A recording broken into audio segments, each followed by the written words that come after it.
तो आज आप लोगों को सारणिक की सहायता से किसी त्रिभुज का क्षेत्रफल ज्ञात करना बताएंगे।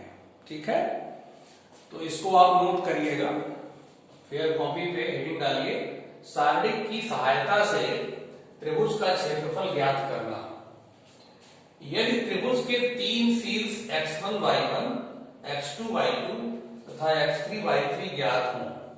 देखिए, किसी त्रिभुज के तीन शीर्ष अगर ज्ञात हैं x1 y1, x2 y2, x3 y3, तब त्रिभुज का क्षेत्रफल सारणिक की सहायता से कैसे आता है इसको देखिए। त्रिभुज का क्षेत्रफल, इसका संकेत है त्रिभुज के क्षेत्रफल का डेल्टा इज इक्वल टू 1/2।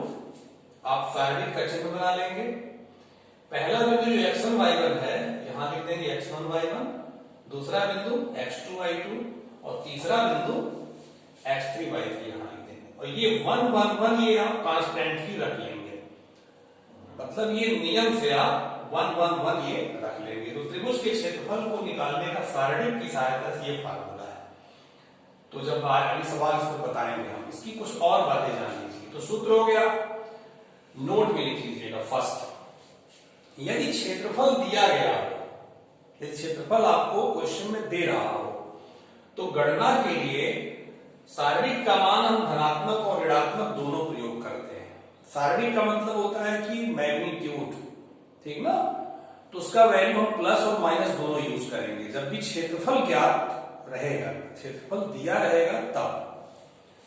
दूसरी बात है, तीन संरेख बिंदुओं के लिए त्रिभुज का क्षेत्रफल 0 होता है। ये तो आप पहले से ही जानते हैं कि तीन बिंदु अगर संरेख हैं तो उनसे त्रिभुज बनेगा नहीं, और जब त्रिभुज नहीं बनेगा तो उसका क्षेत्रफल 0 होगा। तो इसको अच्छे से आप फेयर कॉपी में नोट कर लीजिए। ठीक है, अब आपको बताऊंगा एक्सरसाइज 4.3।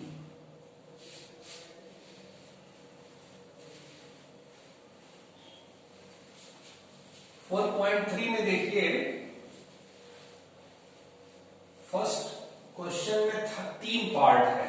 ठीक है, फर्स्ट क्वेश्चन में 3 पार्ट है। 4.3 का पहला क्वेश्चन, पहले का मैं एक पार्ट बता दे रहा हूं। ठीक है, चलिए थर्ड पार्ट बता दे रहे हैं। फर्स्ट और सेकंड अपने मन से आप लगाइएगा।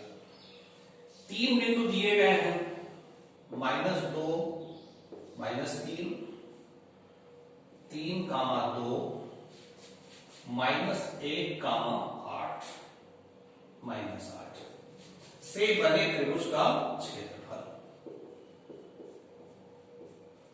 त्रिभुज का क्षेत्रफल, ठीक है। डेल्टा इज इक्वल टू आप लिख लेंगे फार्मूला। पहले फार्मूला लिखने की कोई आवश्यकता नहीं, बताया ही है।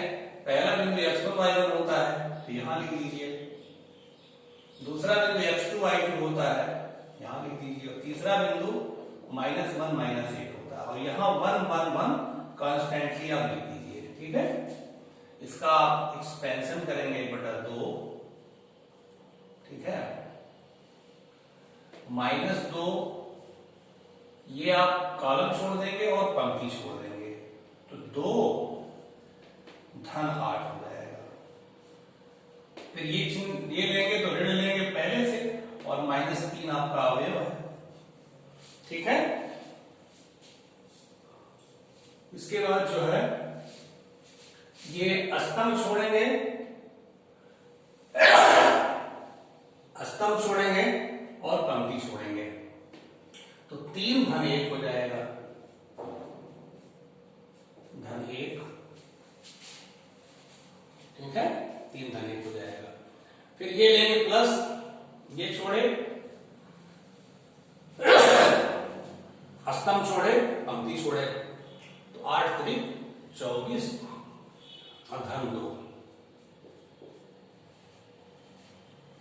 तो ये आपका हो जाएगा 1/2, 8 2 10, 10 -20 हो गया, और 3 4 4 3 12, धन 12 हो जाएगा। ठीक है, और ये -22 हो गया।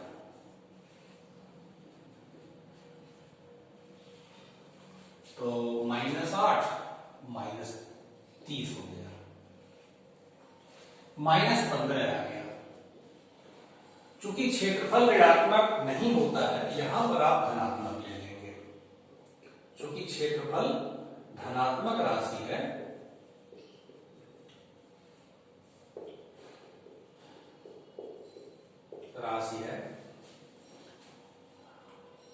इसलिए त्रिभुज का क्षेत्रफल जो होगा बराबर 15 वर्ग इकाई। ठीक है, ये हो गया। तो आप पहला और दूसरा पार्ट लगा लीजिएगा। अब देखिए सेकंड क्वेश्चन।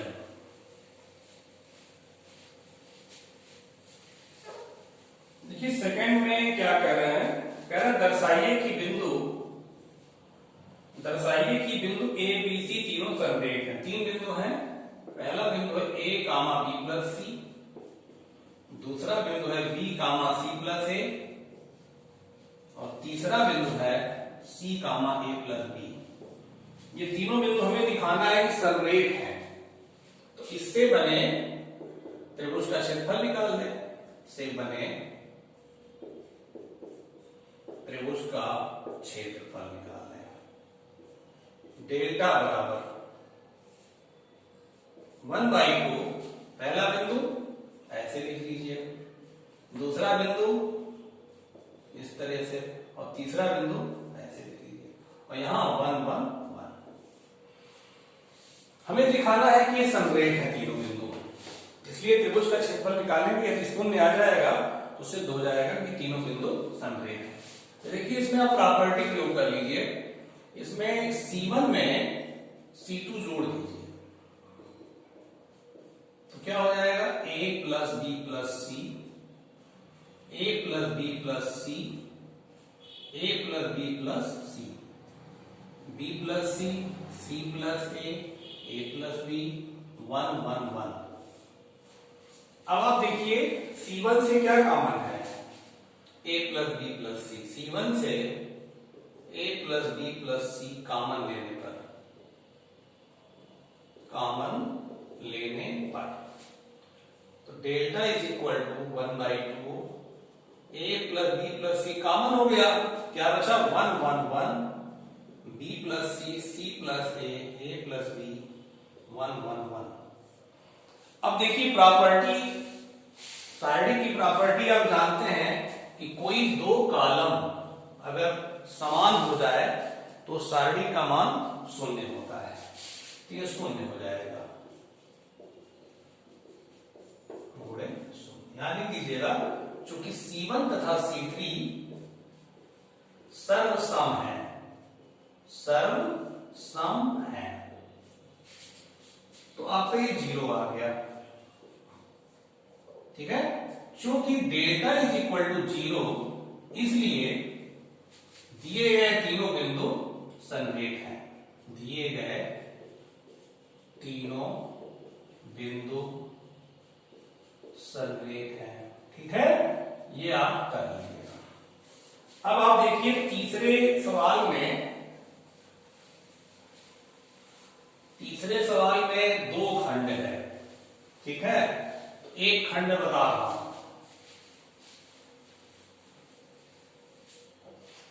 कह रहा है कि प्रत्येक में k का मान ज्ञात कीजिए यदि त्रिभुजों का क्षेत्रफल 4 वर्ग इकाई है जहां शीर्ष बिंदु निम्नलिखित हैं।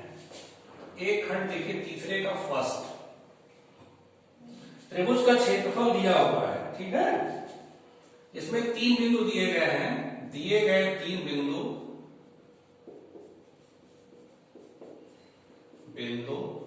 क्या है, k, 0, 4, 0, 0, 2, ये है। त्रिभुज का क्षेत्रफल दे रहा है, त्रिभुज का क्षेत्रफल दे रहा है कितना, 4। तो मैं बताया हूं, नोट में आप लिखे हैं कि जब क्षेत्रफल ज्ञात हो तो सारणी का मान धनात्मक और ऋणात्मक दोनों प्रयोग करते हैं। तो कैसे, देखिए वही आपको समझना है। इसका सूत्र लिख दीजिए 1/2, क्या होता है k 0, फिर 4 0 0 2, यहां 1 1 1 लगा देते हैं, इक्वल टू 4। यहीं आप प्लस माइनस 4 ले लीजिए, धनात्मक और ऋणात्मक दोनों प्रयोग करते हैं। यही मैं कह रहा था, नोट में आपको यही लिखवाया हूं। जब क्षेत्रफल ज्ञात हो तो उस समय सारणिक जब लिख लेते हैं तो सारणिक का मान प्लस और माइनस दोनों प्रयोग करते हैं। अब ये 2 इधर ले जाएगी, फिर गुणा कराइए, 2 इधर जाएगा तो हो जाएगा, ये उतार दीजिए, k 4 0 0 0 2 1 1 1, ये हो जाएगा प्लस माइनस 8। ठीक है, अब आप देखिए प्रसार कर दीजिए, तो यही कॉलम एक प्रसार कर दीजिए, दूसरा कॉलम क्योंकि 2 अवयव शून्य है। ठीक है, एक्सपैंड along C2, तो क्या होगा चिन्ह इसका, प्लस माइनस -2, माइनस ये नियम से है और 2 एलिमेंट है, तो इससे गुजरने वाली पंक्ति छोड़ दो, कॉलम छोड़ दो, तो क्या बचा, K141, देखो छोड़ दिया, equal two plus -8 -2 K -4 equal two plus -8 -2K plus 8 equal two plus -8। ठीक है, अब एक बार आप प्लस चिन्ह लेंगे, एक बार माइनस चिन्ह लेंगे। प्लस चिन्ह लेने पर तो -2K प्लस 8 इक्वल टू 8, तो 8 कट गया, K इक्वल टू 0। ठीक है, माइनस चिन्ह लेने पर -2K -8 प्लस 8 इक्वल टू -8, तो -2 equal to -8 -2K equal to -16, K equal to 8, तो 2 आंसर आपके आए, 0 और 8, 0, 8, K के 2 मान है। इस तरीके से आप लगाएंगे, क्षेत्रफल जब दिया होगा तो सारणिक का मान प्लस माइनस दोनों प्रयोग करेंगे। ठीक है, तो तीसरा ये हो गया। चौथे में देखिए 2 खंड दिया हुआ है, तो एक खंड बताऊंगा, दूसरा खंड अपने मन से आप लगा सकते हैं। चौथा देखिए कह रहा है कि दूसरा ही बता दूं, कह रहा है कि सारणी का प्रयोग करके 3,1 9,3 को मिलाने वाली रेखा का समीकरण ज्ञात कीजिए। 2 बिंदुओं को मिलाने वाली रेखा, देखिएगा 2 बिंदु 3,1 और 9,3, इनको मिलाने वाली रेखा का समीकरण बताना है और सारणी की सहायता से बताना है। इसके लिए नियम यह है कि एक हम तीसरा बिंदु इसी रेखा को मान लेते हैं। ठीक है, मान लिया इस रेखा पर स्थित एक बिंदु PXY है, मान लिया 3,1 तथा 9,3 को मिलाने वाली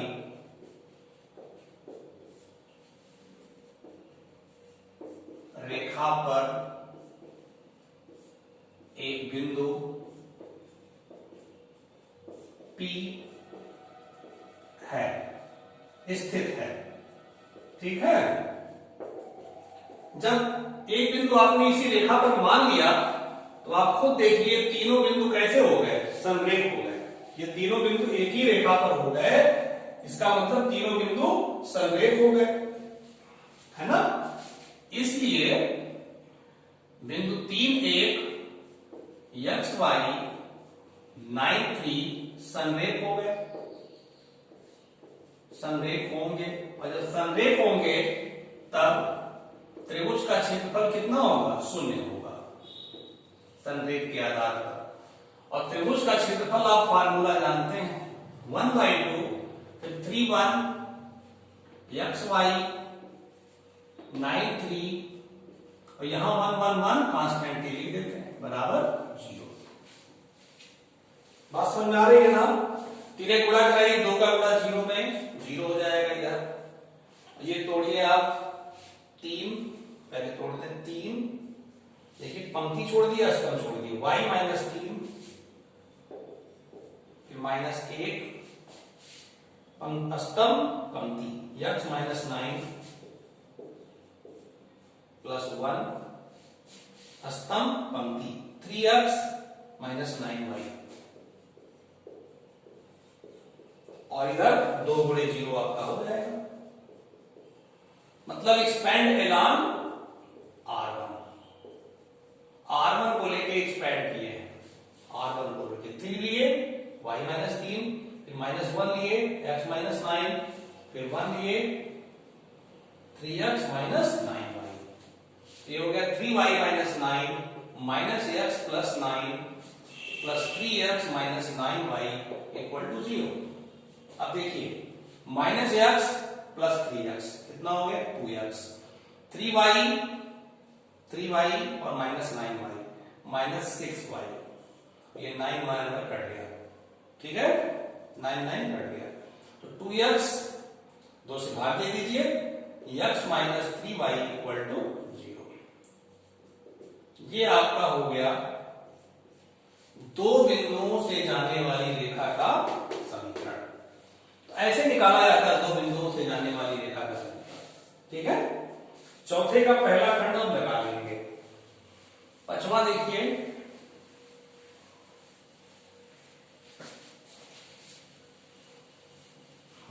पांचवा क्वेश्चन है, यदि शीर्ष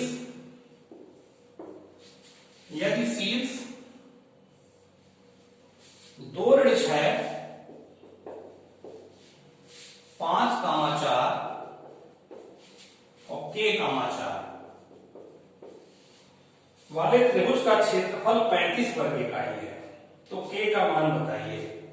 ठीक है, त्रिभुज का क्षेत्रफल कितना दे रहे हैं 35 वर्ग इकाई, 35 स्क्वायर यूनिट।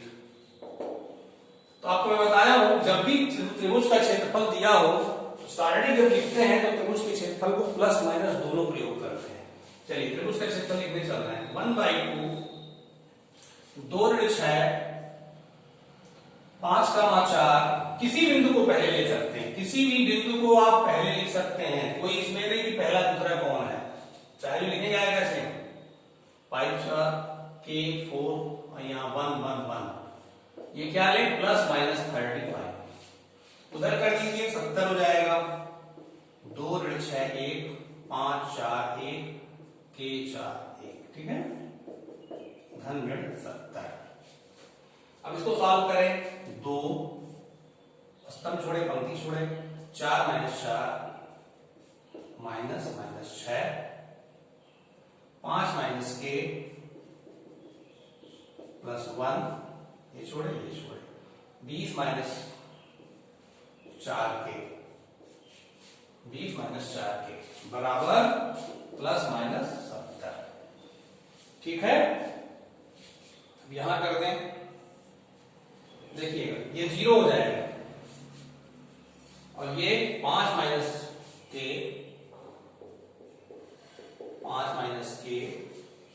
और ये 20 माइनस 4k बराबर प्लस माइनस 70।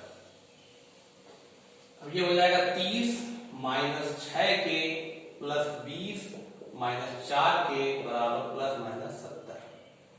अब देखिए 50 माइनस 10k बराबर प्लस माइनस 70, ठीक है।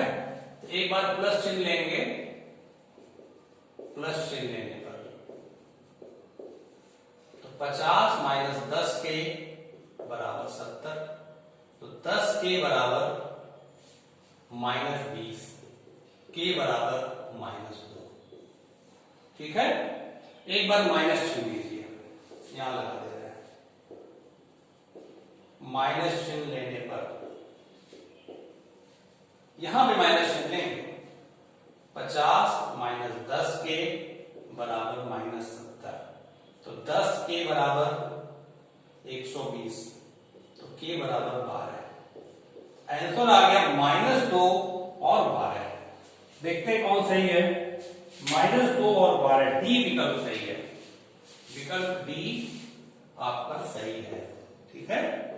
ये हो गया, तो ये आपका चैप्टर समाप्त हो गया, ठीक है।